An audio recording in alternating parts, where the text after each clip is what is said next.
Hello everyone, कशा आहात सगळे? तर बघा, आज आपण घेऊन आलेलो आहे एक आपली जी जी-एम-सी लातूरची नवीन जाहिरात आलेली आहे बघा. विलासराव देशमुख शासकीय वैद्यकीय महाविद्यालय लातूर. तर बघा, ही जाहिरात तुमची जनरली प्रसिद्ध झालेली 12/8/2026 पासून पर्यायाचे जे फॉर्म आहे, हे तुमचे पर्टिक्युलरली स्टार्ट होणार आहे बघा. उद्यापासून, आजपासून म्हणजेच काय 20/8 पासून लक्षात घ्या. हे 20 ऑगस्ट पासून तुमचे ॲप्लिकेशन चालू होणार आहे. तर बघा, यामध्ये जनरली कोणकोणते पद असणार आहेत? तर बघा, यामध्ये तुमच्या या महाविद्यालय आणि रुग्णालयामध्ये वर्ग 4 म्हणजेच गट ड ची समकक्ष पदे भरण्यासाठी बघा, ही परीक्षा तुमची ऑनलाईन पद्धतीने होणार आहे. कॉम्प्युटर बेस म्हणजेच ही तुमची परीक्षा कोण घेणार आहे? टी-सी-एस घेणार आहे बघा. 200 मार्काची तुमची जनरली परीक्षा राहणार आहे. या परीक्षेमध्ये वेगवेगळे कोणकोणते विषय आहेत हे आपण बघू पुढे आणि कोणकोणती पोस्ट आहे. तर बघा, सर्वात पहिले कक्ष सेवक बघा. कक्ष सेवक म्हणजेच काय? जनरली तुमचा याचे 36 पदे आहेत. तर बघा, यामध्ये तुमचा बेसिक पे राहणार आहे 15,000 ते 47,600. दुसरा आहे तुमचा बाह्यरुग्ण विभाग सेवक. याचे आहेत तुमचे 5 पदे. शिपाईचे आहे बघा तुमचे 10 पदे. त्यानंतर माळीची आहे तुमची 1 पद. स्वयंपाकीचं आहे 1 पद.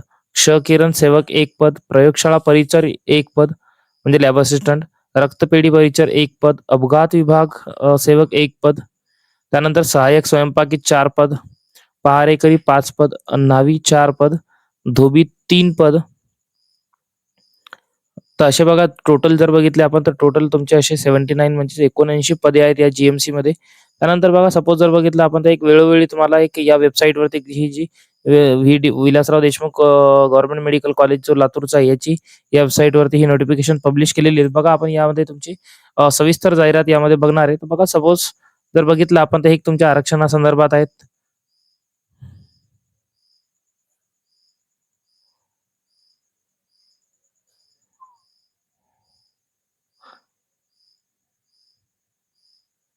बघा, त्यामध्ये नंतर जर बघितलं आपण तर एक पात्रता काय असणार आहे तुमची?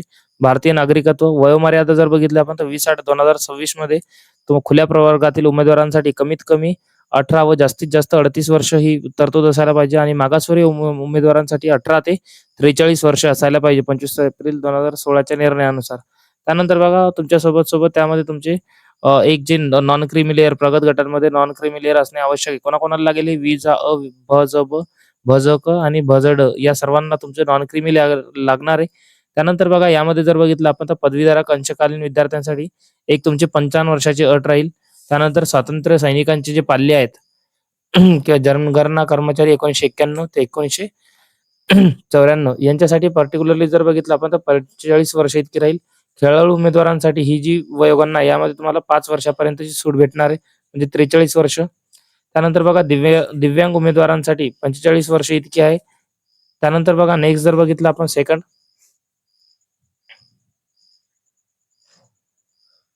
त्यानंतर बघा, प्रकल्पग्रस्त आणि भूकंपग्रस्त उमेदवारांसाठी 45 वर्ष इतकी राहील कमाल वयोमर्यादा आहे की नाही. 45 वर्षापर्यंत सवलत. माजी सैनिक उमेदवारांसाठी बघा, जनरली तुमची 45 वर्ष आहे की नाही. त्यानंतर सपोज जर बघितलं आपण तर परीक्षेचे स्वरूप कशा असणार आहे बघा. हे बघा, परीक्षेचे स्वरूप तुमचे सर्व म्हणजे कक्षसेवक, बाह्यरुग्ण विभाग सेवक, शिपाई, माळी, स्वयंपाकी या सर्वांसाठी जर बघितलं आपण तर 4 विषय राहणार आहे तुमचे. मराठी, इंग्रजी, सामान्य ज्ञान, बौद्धिक चाचणी किंवा अंकगणित. तर बघा, यामध्ये जनरली एक 25-25 प्रश्न राहणार आहे तुमच्या या 4 विषयाचे म्हणजे 100 प्रश्न राहतील टोटल.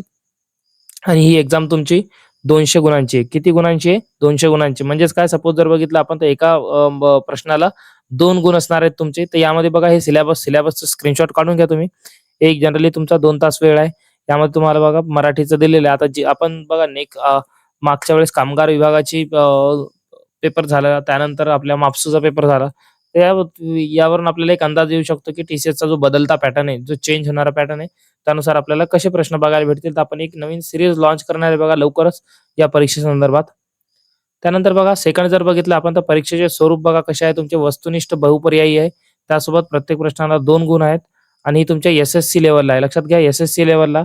त्यामध्ये बघा, तुम्हाला जर गुणवत्ता आधीमध्ये जर नाव पाहिजे असेल तर 45% किमान गुण प्राप्त करणे तुम्हाला आवश्यक राहील आणि तुम्हाला याच्यामध्ये 4 ऑप्शन दिलेले जाणार आहे. तर बघा, आता सर्वात मोठा गुण की ही परीक्षा कोण घेणार आहे, टी-सी-एस की आय-बी-पी-एस. तर लक्षात घ्या, ही परीक्षा तुमची टी-सी-एस कंपनी मार्फत होणार आहे. तर बघा, हे दिलेलं आहे इथं. टी-सी-एस कंपनी मार्फत ही तुमची परीक्षा होणार आहे, लक्षात घ्या. त्यानंतर सपोज बघा, तुम्हाला कोणकोणते कागदपत्र लागणार आहे फॉर्म भरते वेळेस. एक इथं दिलेली लिस्ट, ही लिस्ट तुम्हाला जनरली डॉक्युमेंट्स, हे डॉक्युमेंट्स तुमचे लागतील. वाटलंच तर हे स्क्रीनशॉट मारून घ्या. फॉर्म ॲप्लिकेशन भरते वेळेस हे तुम्हाला तयार ठेवायचे. त्यानंतर बघा, एक सपोज जर बघितलं आपण, तर एक तुमची केंद्राची निवड वगैरे यामध्ये दिलेलं आहे या संकेतस्थळावरती सर्व. तर बघा, हे तुमची फीज किती राहणार आहे, तर एक टी-सी-एस घेणार आहे, म्हणजेच आपल्याला लुटणारच आहे. म्हणजे एक तुमची ओपन कॅटेगरीसाठी 1,000 आणि ई-डब्ल्यू-एस किंवा जे राखीव प्रवर्ग आहे त्यांना 900. अर्ज सादर करण्याची प्रक्रिया कालावधी, तर जनरली लक्षात घ्या, अर्ज सादर करण्याचा कालावधी जे आहे हे तुमचा 20/8/2026 पासून तर 10/9/2026 पर्यंत लक्षात घ्या. म्हणजेच आजपासून तुमचे फॉर्म चालू होणार आहे. पर्टिक्युलरली 17 वाजल्यापासून. 17 वाजल्यापासून म्हणजेच काय, 12 आणि 5 17, म्हणजे 5 वाजल्यापासून तुमचे ॲप्लिकेशन फॉर्म चालू होणार आहे.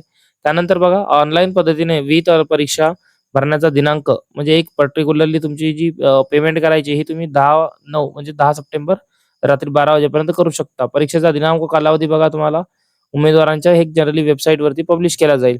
त्यानंतर नेक्स्ट बघा,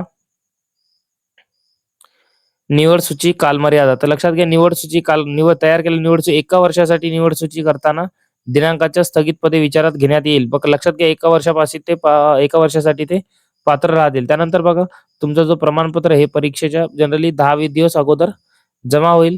त्यानंतर बघा, अजून जर बघितलं आपण, सपोज काय आहे,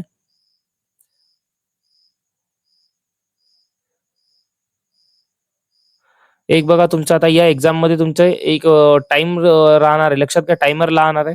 यामध्ये जसं आपल्या मापसूचा पेपर झाला होता किंवा जनरली आपल्या कामगार विभागाचा पेपर झाला होता, तुमचे जनरली बघा 4-4 ग्रुप दिलेले होते. 4-4 ग्रुप, 7-7 क्वेश्चनचे, 8-8 क्वेश्चनचे आणि इंग्लिशचे तुमचे 4 किंवा 5 क्वेश्चन असायचे.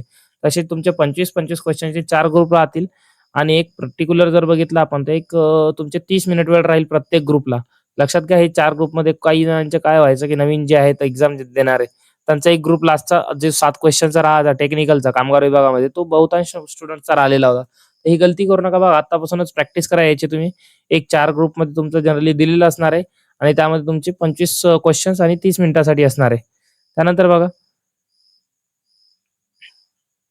बघा, हे असं तुमचा ग्रुप राहणार आहे. बघा, मराठीचे 5, इंग्लिशचे 7 राहणार आहे, जनरल नॉलेजचे 6 आणि आय-क्यू तुमचे 7 क्वेश्चन, म्हणजे असे टोटल बघा 25 क्वेश्चन 30 मिनिटासाठी. 4 ग्रुप राहणार आहे प्रत्येक याच्यामध्ये तुमचं.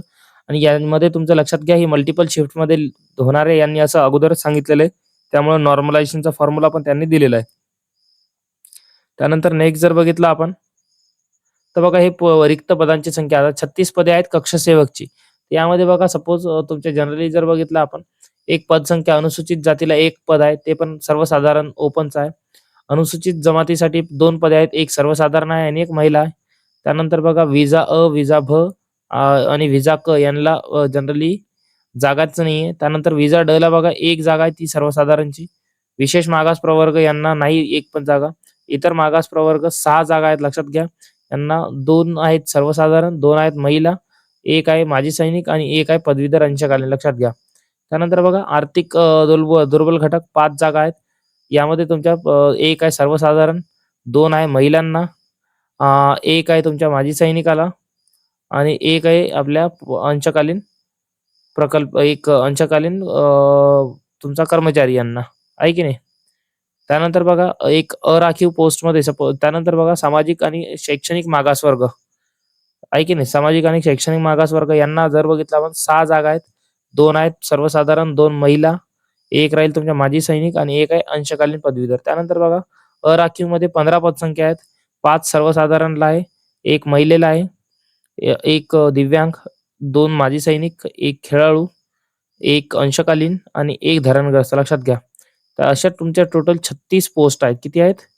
36 पोस्ट आहेत, लक्षात घ्या. त्यानंतर बघा, नेक्स्ट जर बघितलं आपण, नेक्स्ट आहे तुमच्या बाह्य रुग्ण. या बाह्य रुग्णामध्ये पर्टिक्युलरली जर बघितलं, सर्वसाधारणच्याच आहेत आणि यामध्ये जनरली तुमच्या ओपनसाठी 1 जागा दिलेली, ती सर्वसाधारण. बाकी अनुसूचित जाती, अनुसूचित जमाती, विजा अ, विजा अ, भज क यांच्या जागा आहेत 1-1, ते पण सर्वसाधारणला दिलेलं आहे. त्यानंतर बघा, नेक्स्ट जर बघितलं आपण, नेक्स्ट येतो तुमचा शिपाई. शिपाईमध्ये बघा, एक तुमचं सामाजिक सर्व पोस्टला एक, यामध्ये जनरली जर बघितलं आपण, 1-1, 2-2 जागा दिलेल्या आहे आणि सर्वसाधारणच्याच आहेत. समांतर आरक्षण फक्त महिलांना दिलेले आहे.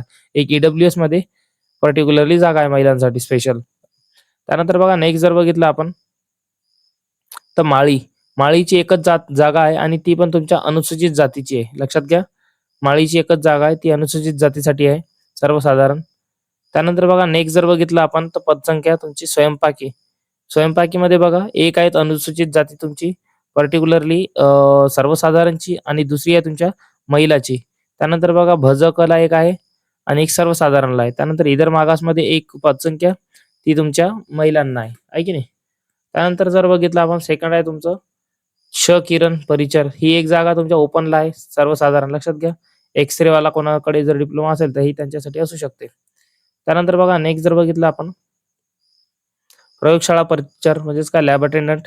लॅब अटेंडंटची एक पोस्ट आहे तुमची आणि ती पण ओपन साठी आहे आणि ती सर्वसाधारणची लक्षात घ्या. त्यानंतर बघा नेक्स्ट जर बघितलं आपण तर रक्तपेढी परिचर. रक्तपेढी परिचर ही पण ओपनची जागा आहे. अपघात सेवक लक्षात घ्या. एक एक जागा आहेत अनुसूचित जाती जमाती आणि विजा अ साठी ते पण सर्वसाधारण आणि एक आहे ओपनची सर्वसाधारणची. त्यानंतर बघा सहाय्यक स्वयंपाकी एक एक जागा. एक पहारेकरीची एक एक जागा.